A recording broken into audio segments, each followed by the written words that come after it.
आणि आज आपल्यासोबत अकोल्याहून आहेत प्राध्यापक निशिकांत काळे. सर, तुम्ही मगाशी सांगत होतात निसर्ग संवर्धन संस्थेमार्फत राबवल्या जाणाऱ्या व्याघ्र बचाव मोहिमेबद्दल. हॅलो. हा सर, तुम्ही व्याघ्र बचाव मोहिमेबद्दल सांगत होतात. हां, हॅलो. हा बोला सर. कशाबद्दल? व्याघ्र बचाव मोहिमेबद्दल तुम्ही सांगत होता. मी मगाशी आपण मेळघाटातल्या वाघांच्या संरक्षणासाठी निसर्ग संरक्षण संस्था काय करते याबद्दल आपण बोलत होतो.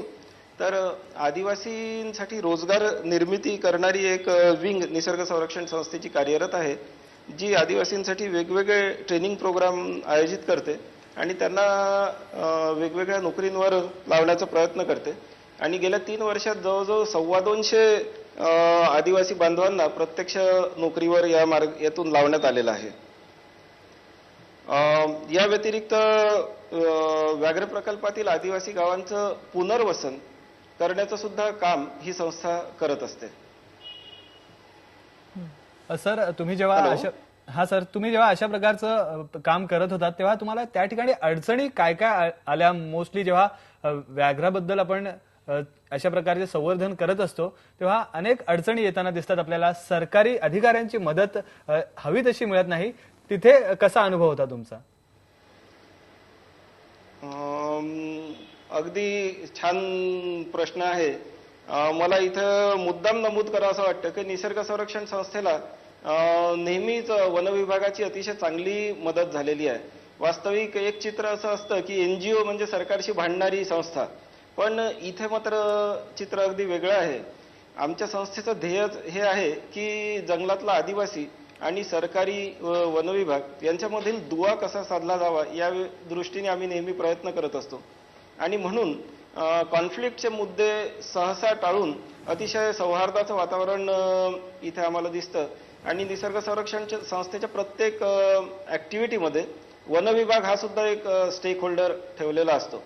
खरं म्हणजे आमचे बरेचसे उपक्रम हे वन विभागाला प्रत्यक्ष मदत करणारेच असतात. उदाहरणार्थ त्यांच्या फील्ड स्टाफसाठी काही ट्रेनिंग आयोजित करणे किंवा फील्डमधल्या गार्डसाठी काही पुस्तकं प्रकाशित करणे ज्यायोगे त्यांना तिथल्या पक्ष्यांची, वन्य प्राण्यांची माहिती मिळू शकेल. वन विभागाला काही वस्तुरूपाने मदत करणे, उदाहरणार्थ कुठे काही टेंट्स हवे असतात, कुठे फ्युएलची गरज असते, कुठे वाहनाची गरज असते, तर हे पुरवण्याचं काम सुद्धा आम्ही करतो. आणि त्यामुळे अतिशय चांगलं वातावरण वन विभाग आणि निसर्ग संरक्षण संस्था यांच्यामध्ये आहे. सर, सातपुडा बचाव मोहीम सुद्धा तुम्ही राबवली होती आणि याशिवाय बायोडिझेल प्रोजेक्ट जो आहे तो सुद्धा तुम्ही राबवला, त्याबद्दल थोडंसं सांगाल? मला प्रश्न ऐकू आलेला नाही. सातपुडा बचाव मोहिमेबद्दल थोडंसं सांगाल सर? हा, सातपुडा बचाव. इथे मुद्दाम सांगावं वाटतं की आज भारतामधील जिथे वाघ अस्तित्वात आहे असे जर प्रमुख जंगलांचा आपण विचार केला तर सातपुडा हा भारतातला सगळ्यात मोठा सलग जंगलाचा पट्टा आहे की जिथे वाघाचं अस्तित्व टिकून आहे. एवढा मोठं जंगल आज भारतात दुसरं कुठलंही नाही. मात्र असं दिसलं की गुजरातमधल्या डांगपासून तर जवळजवळ बिहार राज्यापर्यंत पसरलेलं या सातपुड्यामधलं जंगल प्रगतीच्या ओघात त्याचे तुकडे पडायला लागलेले आहेत. तर या प्रश्नाचा नेमका अभ्यास व्हावा आणि याबद्दल जागृती निर्माण व्हावी म्हणून 1996 साली निसर्ग संरक्षण संस्थेने ही एक सातपुडा बचाव मोहीम राबवली होती, ज्यामध्ये संपूर्ण महाराष्ट्रातून आणि मध्य प्रदेशातून अनेक निसर्ग मित्र सहभागी झाले होते. 2 गटांमध्ये ही मोहीम विभागण्यात आली होती. चिखलदऱ्याहून एक 50 जणांचा गट आणि पचमढीहून एक 50 जणांचा गट पायी येथील सातपुड्यातील गावांचा अभ्यास करत निघाला आणि दोन्ही गट पूर्ण अभ्यासानंतर बैतूल इथे एकत्रित आले.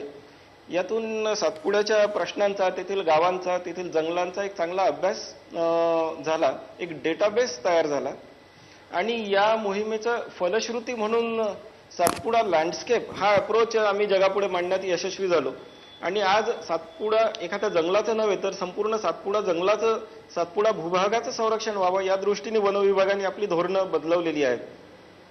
दुसरी एक मुद्दाम सांगण्यासारखी गोष्ट अशी की निसर्ग संरक्षण संस्थेचे अनेक उपक्रम होते, पण केवळ सातपुड्याच्या प्रश्नावर लक्ष केंद्रित करण्यासाठी सातपुडा फाउंडेशन ही दुसरी निसर्ग संरक्षण संस्थेची सहभागी संस्था आम्ही यातून स्थापन करू शकलो आणि त्या योगे सातपुड्यातील कान्हा खूप पेंच मोलाचं काम यांची महाराष्ट्र तुमच्या संस्थेमार्फत केलं जात आहे. मग ते सातपुडा बचाव मोहीम असेल किंवा व्याघ्र बचाव मोहीम असेल किंवा आदिवासींच्या दुर्गम भागामध्ये मोबाईल म्हणजे ज्याला म्हणतात की फिरता दवाखाना नेणं असेल, हे सगळंच खूप मोलाचं काम करतात आहे. त्याबद्दल आणखी आपल्याला जाणून घ्यायचं आहे.